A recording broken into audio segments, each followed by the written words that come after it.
Pandangan sejarawan Muslim tentang kota Mosul pada masa Asyur kuno umumnya didasarkan pada sumber-sumber klasik Islam, termasuk karya-karya ahli geografi, sejarawan, dan penjelajah seperti Al-Mas'udi, Ibnu Hawqal, Yaqut Al-Hamawi, dan Al-Tabari. Mereka sering menghubungkan Mosul dengan warisan peradaban kuno, termasuk Asyur, sambil memberikan perspektif Islam tentang sejarah kota tersebut. Sejarawan Muslim seperti Al-Tabari dan Al-Mas'udi menyebut bahwa Mosul, Al-Mausil, terletak di dekat atau di atas reruntuhan kota-kota Asyur kuno, seperti Ninawa, Nineveh, ibu kota terakhir Kekaisaran Asyur. Yaqut Al-Hamawi dalam Mu'jam Al-Buldan menyatakan bahwa Mosul adalah kota penting di tepi Sungai Tigris dan terkait dengan peradaban kuno sebelum Islam. Sejarawan Muslim sering mengaitkan kehancuran Asyur dengan hukuman ilahi terhadap kesombongan dan kezaliman penguasa mereka, seperti kisah Nabi Yunus alaihissalam yang diutus ke Nineveh, sebagaimana disebutkan dalam Al-Quran, Surah Yunus dan Al-Safat. Al-Tabari dalam Tarikh Al-Rusul wa Al-Muluk menceritakan bahwa Allah mengirim azab kepada penduduk Nineveh karena menolak dakwah Nabi Yunus, sehingga kota itu dihancurkan. Beberapa sejarawan Muslim menyebut Nimrud calah dalam sumber Asyur, dan Nineveh sebagai kota legendaris yang pernah jaya sebelum dihancurkan. Ibnu Khaldun dalam Muqaddimah menganalisis pola kehancuran kerajaan-kerajaan besar, termasuk Asyur, sebagai bagian dari siklus sejarah. Meskipun tidak melakukan penelitian arkeologis modern, para penulis Muslim seperti Al-Qazwini mencatat keberadaan reruntuhan besar di sekitar Mosul yang diyakini sebagai peninggalan kerajaan kuno. Beberapa legenda lokal yang dicatat oleh sejarawan Muslim menghubungkan situs-situs seperti Qal'at Al-Imara, Benteng Mosul, dengan bangunan Asyur atau Babilonia.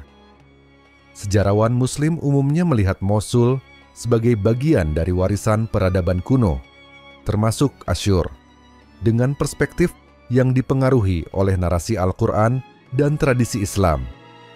Mereka menekankan pelajaran moral dari kehancuran Asyur sambil mengakui kejayaan masa lalunya. Namun, karena keterbatasan sumber arkeologi pada masa itu, referensi mereka lebih bersifat historis geografis daripada analisis mendalam tentang peradaban Asyur. Kota Mosul yang terletak di wilayah Mesopotamia Utara, sekarang Irak, memiliki sejarah panjang yang mencakup periode Persia, Helenistik setelah penaklukan Alexander Agung.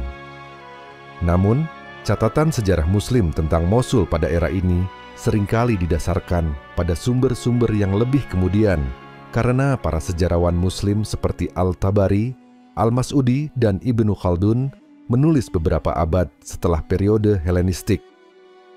Pandangan sejarawan Muslim tentang Mosul di masa Persia Helenistik dalam Tarikh Al-Rusul wa Al-Muluk, Al-Tabari menyebutkan bahwa Mosul atau daerah di sekitarnya yang saat itu mungkin disebut Ninawa atau Mepsila adalah bagian dari wilayah yang dikuasai oleh Persia sebelum penaklukan Alexander. Dia mencatat bahwa setelah Alexander menaklukkan Persia, wilayah ini berada di bawah kendali dinasti Seleukus, tetapi tidak memberikan rincian khusus tentang Mosul. Al-Tabari lebih fokus pada periode Sasaniyah dan Islam, sehingga referensi tentang era Helenistik terbatas. Dalam Muruj Al-Dahab, Al-Mas'udi menyebut bahwa Mosul adalah kota penting di Mesopotamia dan memiliki akar sejarah yang dalam, termasuk masa Persia dan Helenistik. Dia menyinggung pengaruh budaya Yunani di wilayah tersebut setelah penaklukan Alexander, tetapi tidak merinci kehidupan politik atau sosial Mosul secara khusus. Dalam Muqaddimah, Ibnu Khaldun membahas peradaban Mesopotamia secara umum dan menyebut bahwa wilayah ini mengalami berbagai penaklukan, termasuk oleh Persia, Yunani, Helenistik, dan Romawi.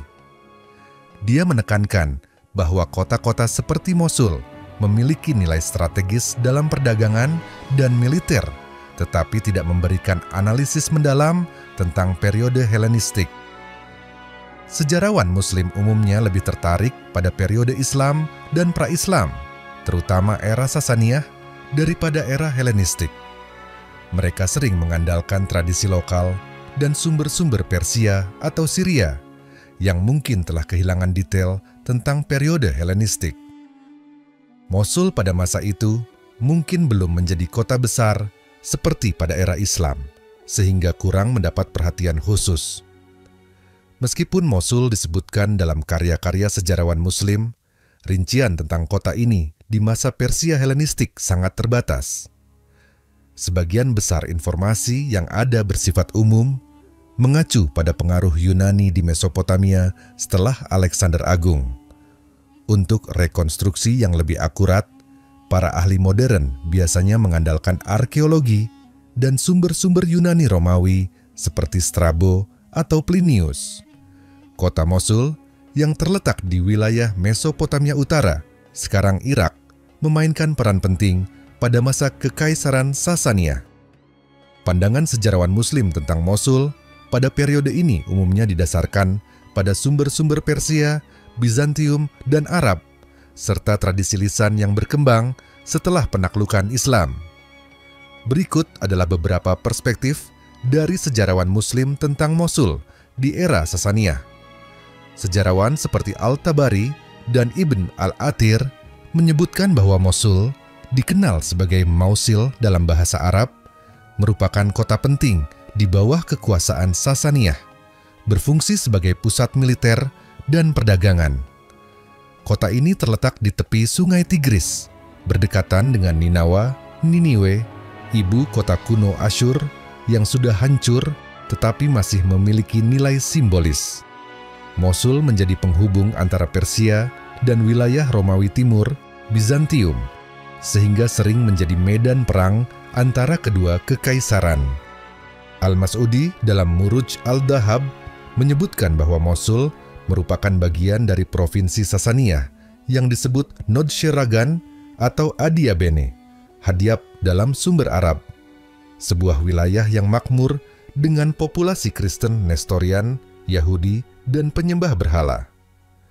Di bawah Sasaniyah, Mosul menjadi pusat administrasi dan keagamaan dengan pengaruh kuat Gereja Timur, Kristen Nestorian. Baladuri dalam Futuh al-Buldan mencatat bahwa Mosul sering menjadi sasaran serangan Bizantium, terutama pada masa pemerintahan Khosrow II yang berperang melawan Kaisar Heraklius. Setelah kekalahan Sasaniyah dalam Perang Romawi-Persia, Mosul menjadi lemah secara politik, memudahkan penaklukan Islam pada 637 Masehi di bawah Iyad bin Ghanem. Sejarawan Muslim menggambarkan Mosul sebagai kota yang kaya dan berperadaban tinggi ketika ditaklukkan oleh pasukan Islam. Al-Baladuri menyebutkan bahwa penduduk Mosul, termasuk Kristen dan Yahudi, menyerah dengan syarat, sulhan, dan dijamin keamanan serta hak beragama mereka. Kota ini kemudian berkembang pesat di bawah kekhalifahan Islam, terutama pada masa Umayyah dan Abbasiyah. Beberapa sejarawan seperti Yaqut al-Hamawi dalam Mu'jam al-Buldan menyebutkan bahwa Mosul masih mempertahankan struktur administrasi dan budaya Sasaniyah setelah penaklukan Islam, seperti sistem irigasi dan pasar. Pengaruh bahasa Persia, Pahlavi, masih terasa di Mosul hingga abad-abad awal Islam. Sejarawan Muslim memandang Mosul pada masa Sasaniyah sebagai kota penting secara strategis, ekonomi, dan budaya. Mereka menekankan perannya sebagai pusat Kristen Nestorian, medan perang antara Persia dan Bizantium, serta warisan Sasaniyah yang memengaruhi perkembangan kota di era Islam. Catatan mereka juga menunjukkan transisi damai Mosul dari kekuasaan Sasaniyah ke pemerintahan Islam. Kota Mosul yang terletak di wilayah Irak Utara memainkan peran penting dalam sejarah Islam, terutama pada masa Khalifah Umar bin Khattab. Berikut adalah pandangan sejarawan Muslim terkait Mosul di era tersebut. Mosul ditaklukkan oleh pasukan Muslim pada tahun 641 Masehi di bawah komando Utbah bin Farqad al-Sulami setelah penaklukan Nineveh, pusat sejarah Assyria kuno. Sejarawan seperti Al-Baladuri dalam Futuh Al-Buldan menyebutkan bahwa penaklukan Mosul berlangsung secara damai sulhan setelah penduduk setempat setuju membayar jizyah pajak perlindungan. Khalifah Umar bin Khattab menekankan pentingnya Mosul sebagai benteng pertahanan dan pusat administrasi. Ia memerintahkan pembangunan benteng pertahanan untuk melindungi wilayah Muslim dari serangan Bizantium Romawi Timur. Masjid Jamung sebagai pusat ibadah dan pendidikan. Sistem administrasi yang teratur, termasuk penunjukan gubernur dan qadi. Sejarawan seperti Ibnu Katsir dalam Al-Bidayah wa An-Nihayah menyebut Mosul sebagai kota yang makmur karena letaknya di tepi sungai Tigris, menjadikannya pusat perdagangan antara Jazirah Arab, Persia, dan Anatolia. Penduduknya yang multi etnis Arab, Assyria, Kurdi hidup damai di bawah pemerintahan Islam. Umar bin Khattab menerapkan kebijakan toleransi terhadap ahl Alkitab Kristen dan Yahudi di Mosul. Mereka diberikan hak untuk mempertahankan gereja dan biara, mengikuti hukum keluarga mereka sendiri, berkontribusi dalam ekonomi dengan membayar jizyah. Al-Tabari dalam Tarikh Al-Rusul wa Al-Muluk mencatat bahwa Mosul berkembang pesat di bawah pemerintahan Islam dan menjadi salah satu kota penting di Jazirah Mesopotamia. Menurut sejarawan Muslim, Mosul pada masa Umar bin Khattab adalah contoh keberhasilan integrasi antara pemerintahan Islam yang adil dengan masyarakat multiagama. Kota ini menjadi pusat strategis militer, ekonomi, dan budaya yang mendukung ekspansi Islam ke wilayah Persia dan Bizantium. Kota Mosul Al-Mausil memainkan peran penting dalam sejarah Islam pada masa dinasti Umayyah dan Abbasiyah. Para sejarawan Muslim klasik seperti Al-Tabari, Ibn Hawqal, dan Yaqut Al-Hamawi memberikan gambaran tentang perkembangan Mosul sebagai pusat politik, ekonomi, dan budaya. Berikut adalah pandangan sejarawan Muslim terkait Mosul di kedua era tersebut. Mosul awalnya adalah kota kecil yang berkembang pesat setelah penaklukan Islam pada abad ke-7 Masehi. Khalifah Umayyah seperti Muawiyah bin Abi Sufyan memperkuat posisi Mosul sebagai benteng pertahanan melawan Bizantium dan pusat militer untuk ekspansi ke Anatolia dan Kaukasus. Sejarawan Al-Baladuri dalam Futuh Al-Buldan menyebutkan bahwa Mosul menjadi ibu kota provinsi Jazirah Mesopotamia Utara dan basis penting untuk menjaga stabilitas wilayah utara kekhalifahan. Ibnu Qayyad dan Al-Tabari mencatat bahwa gubernur Umayyah seperti Muhammad bin Marwan, saudara khalifah, Abdul Malik bin Marwan membangun infrastruktur seperti masjid dan benteng untuk memperkuat kota. Mosul mencapai puncak kejayaannya di bawah Abbasiyah, terutama pada abad ke-9 dan ke-10 Masehi. Ibnu Hawqal dalam surat Al-Ard menggambarkan Mosul sebagai kota kaya berkat perdagangan tekstil kain muslin, pertanian, dan industri logam. Yaqut Al-Hamawi dalam Mu'jam Al-Buldan menyebut Mosul sebagai kota dengan banyak ulama, sastrawan, dan madrasah.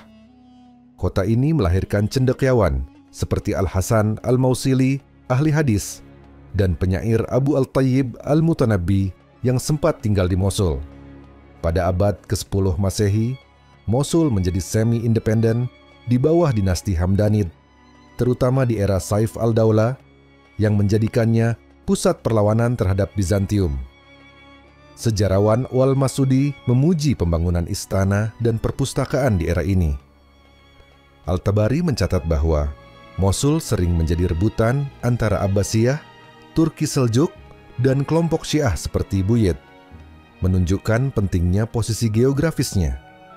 Perbandingan Umayyah versus Abbasiyah Umayyah.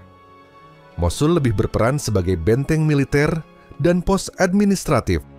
Abbasiyah. Mosul berkembang sebagai kota kosmopolitan dengan perdagangan, ilmu dan otonomi dinasti lokal. Para sejarawan Muslim memandang Mosul sebagai kota kunci yang berevolusi dari pusat militer Umayyah menjadi kota metropolis budaya dan ekonomi di era Abbasiyah.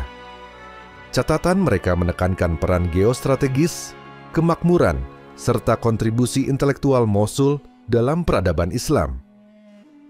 Kota Mosul pada masa Imaduddin Zengi memainkan peran penting dalam sejarah Islam, khususnya selama periode Perang Salib.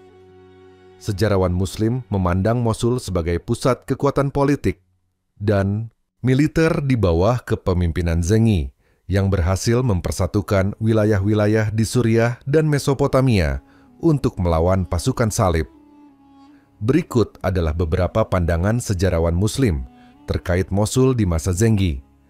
Imaduddin Zengi diangkat sebagai gubernur Mosul pada tahun 1127 Masehi oleh Sultan Seljuk Mahmud II. Ia menjadikan Mosul sebagai ibu kota pemerintahannya dan basis untuk memperluas kekuasaannya ke Aleppo, Edessa, dan kota-kota lainnya. Sejarawan seperti Ibn al-Athir, penulis Al-Kamil fi al-Tarikh, memuji kepemimpinan Zengi dalam membangun Mosul sebagai kota yang kuat secara militer dan politik. Zengi menggunakan Mosul sebagai markas untuk melancarkan serangan terhadap negara-negara tentara Salib, terutama County Edessa, yang akhirnya direbutnya pada tahun 1144 Masehi. Kemenangan ini dianggap sebagai titik balik dalam melawan dominasi Kristen di wilayah tersebut. Ibn al-Qalanisi, sejarawan Damaskus, dalam Tarikh Dimashq, mencatat bahwa keberhasilan Zengi di Edessa dimulai dari persiapan dan dukungan logistik dari Mosul. Meskipun dikenal sebagai pemimpin yang tegas, Zengi juga memperhatikan pembangunan infrastruktur di Mosul, termasuk memperkuat benteng dan sistem pertahanan. Sibet Ibn al-Jauzi dalam Mir'at al-Zaman menyebutkan bahwa Mosul menjadi kota yang makmur di bawah pemerintahan Zengi, meskipun kebijakan fiskalnya terkadang keras untuk mendanai pasukannya.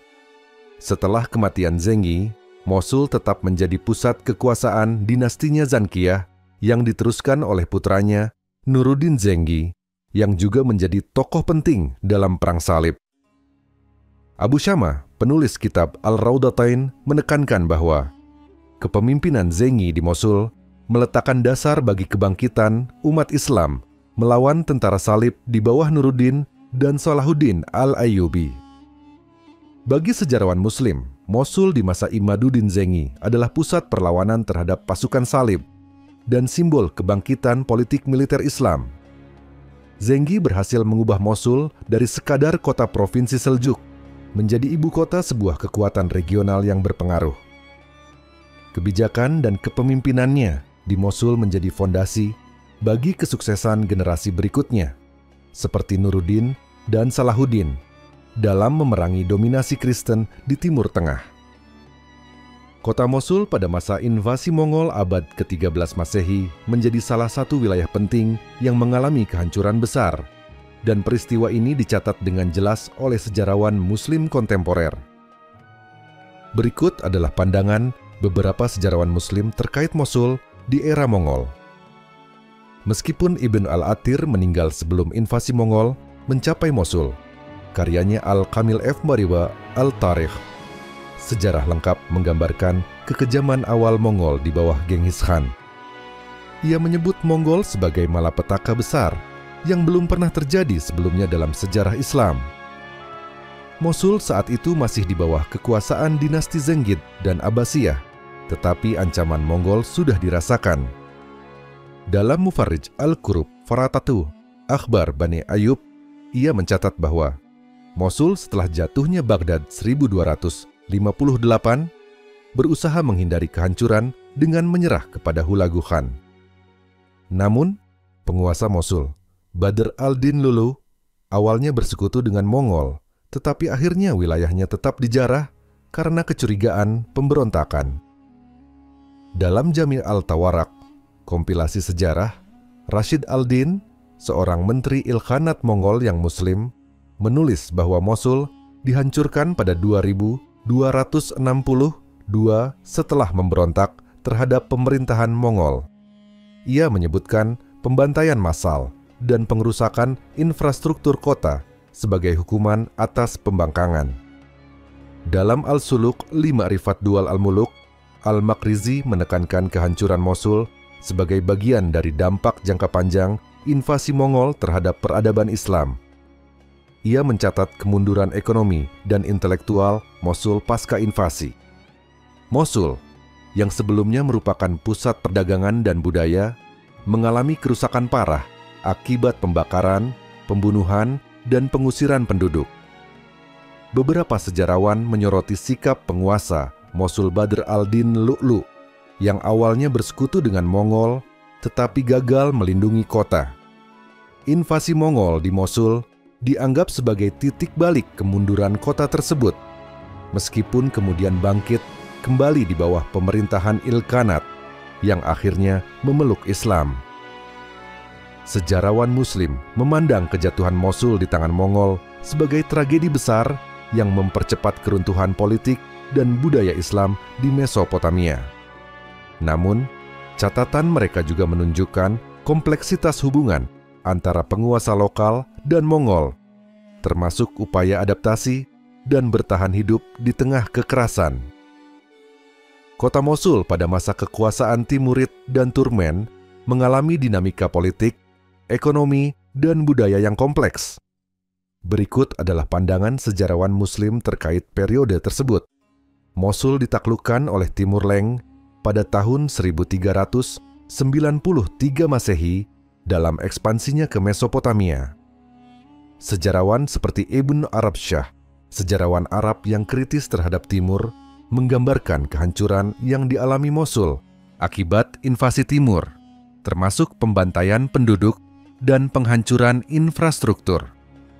Mosul menjadi bagian dari wilayah Timurid yang lebih luas, tetapi tidak menjadi pusat kekuasaan utama.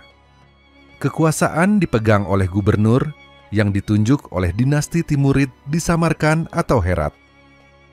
Meskipun sempat hancur, Mosul perlahan pulih karena lokasinya yang strategis di jalur perdagangan antara Persia, Anatolia, dan Suriah. Sejarawan Al-Makrizi Mesir menyebutkan bahwa Mosul tetap menjadi kota penting dalam jaringan perdagangan Timurid. Setelah kemunduran Timurid, Mosul dikuasai oleh Federasi Turkmen Karakoyunlu Domba Hitam. Sejarawan Fasih Khwafi dalam Mujmal-i Fasihi menyebutkan bahwa Mosul menjadi salah satu kota penting di Mesopotamia Utara di bawah pemerintahan Jahansyah, yang membangun beberapa monumen dan memperkuat perdagangan. Kelompok Turkmen Aki Koyunlu Domba Putih di bawah Uzun Hasan mengambil alih Mosul. Sejarawan Abu Bakr Tihrani dalam kitab Diyar Bakriyah mencatat bahwa Mosul tetap menjadi pusat perdagangan wol dan tekstil, tetapi sering menjadi rebutan antara Ak Koyunlu dan musuh-musuhnya seperti Safawiyah dan Mamluk. Mosul sering menjadi medan pertempuran antara Turkmen, Safawiyah, dan Ottoman. Ibnu Ilyas, sejarawan Mamluk, mencatat bahwa pada akhir abad ke-15, Mosul mengalami kemunduran akibat perang terus-menerus. Mosul tetap menjadi pusat keilmuan Islam dengan madrasah dan ulama terkemuka. Sejarawan Al-Sakhawi menyebutkan beberapa ulama Mosul yang berpengaruh di era Turkmen. Beberapa masjid dan bangunan dari era Turkmen masih bertahan, meskipun banyak yang hancur akibat perang. Mosul pada masa Timurid lebih banyak mengalami kehancuran, tetapi perlahan pulih sebagai kota perdagangan. Di bawah Turkmen, Mosul menjadi penting secara ekonomi, tetapi sering dilanda konflik internal dan eksternal. Catatan sejarawan seperti Ibnu Arabsyah, Al-Makrizi, dan Abu Bakr Tihrani menunjukkan bahwa Mosul tetap menjadi kota strategis meskipun tidak sejaya di era Abbasiyah atau Ottoman kemudian. Kota Mosul memainkan peran penting dalam Kesultanan Utsmaniyah dan menjadi pusat politik, ekonomi, serta budaya di wilayah Mesopotamia. Berikut adalah pandangan sejarawan Muslim mengenai Mosul pada masa Utsmaniyah. Mosul ditaklukkan oleh Sultan Sulaiman Al-Qanuni. Sulaiman the Magnificent setelah kemenangan Utsmaniyah atas Safawiyah. Kota ini menjadi bagian dari Eyalet Mosul, sebuah provinsi penting yang berfungsi sebagai benteng pertahanan melawan Persia. Sejarawan seperti Ibrahim Haqqi dan Evliya Çelebi mencatat bahwa Mosul menjadi pusat militer dan logistik untuk mengamankan perbatasan timur Utsmaniyah. Mosul terletak di jalur perdagangan antara Anatolia, Persia, dan Teluk Arab.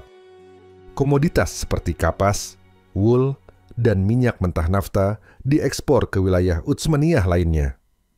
Sejarawan Abdul Aziz Al-Duri menyebutkan bahwa Mosul terkenal dengan produksi kain muslin al-Mausili yang diperdagangkan hingga Eropa. Mosul dihuni oleh Muslim Sunni mayoritas, Kristen Assyria, Keldani, Yazidi, dan Yahudi. Utsmaniyah memberlakukan sistem milet yang memberikan otonomi terbatas pada komunitas non-Muslim. Ulama seperti Ibnu Al-Athir sebelum Utsmaniyah dan sejarawan abad ke-17 seperti Khatib Çelebi mencatat bahwa Mosul memiliki madrasah dan masjid penting, seperti Masjid Agung Al-Nuri dibangun pada 1172, tetapi tetap aktif di era Utsmaniyah. Pada abad ke-18 sampai 19, Mosul sering mengalami pemberontakan suku Kurdi dan serangan dari dinasti Jalili yang semi-otonom. Dampak Perang Utsmaniyah Persia. Sejarawan Suraya Farokhi mencatat bahwa peperangan berulang antara Utsmaniyah dan Safawiyah Afsharid melemahkan ekonomi Mosul.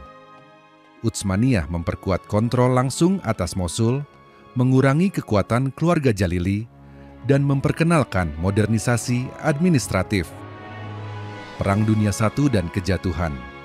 Mosul direbut Inggris pada 1918, tetapi statusnya baru diselesaikan dalam Perjanjian Lausanne. Mosul adalah kota kunci Utsmaniyah yang berperan sebagai benteng pertahanan, pusat perdagangan, dan simbol keragaman. Keterlibatan suku lokal dan konflik dengan Persia mewarnai dinamika politiknya. Warisan arsitektur dan intelektualnya mencerminkan perpaduan budaya Arab, Kurdi, dan Turki. Mosul di masa Utsmaniyah adalah contoh bagaimana sebuah kota multi-etnis dikelola dalam sistem imperium yang luas, meskipun menghadapi tantangan internal dan eksternal. Kota Mosul yang terletak di wilayah Irak Utara memainkan peran penting selama masa Kesultanan Utsmaniyah. Sejarawan Muslim memberikan berbagai pandangan mengenai kota ini, baik dari segi politik, ekonomi, sosial maupun budaya. Berikut adalah beberapa perspektif utama. Setelah Sultan Sulaiman Al-Qanuni menaklukkan Mosul dari dinasti Safawi pada 1534, kota ini menjadi bagian penting dari Provinsi Baghdad dan kemudian menjadi ibu kota Eyalet, Mosul Provinsi Mosul. Sejarawan seperti Ibnu Al-Athir dan Evliya Çelebi menggambarkan Mosul sebagai benteng pertahanan Utsmaniyah melawan Persia, serta pusat logistik untuk kampanye militer di perbatasan timur. Mosul dikenal sebagai pusat perdagangan yang vital karena lokasinya di jalur antara Anatolia, Persia, dan Levan.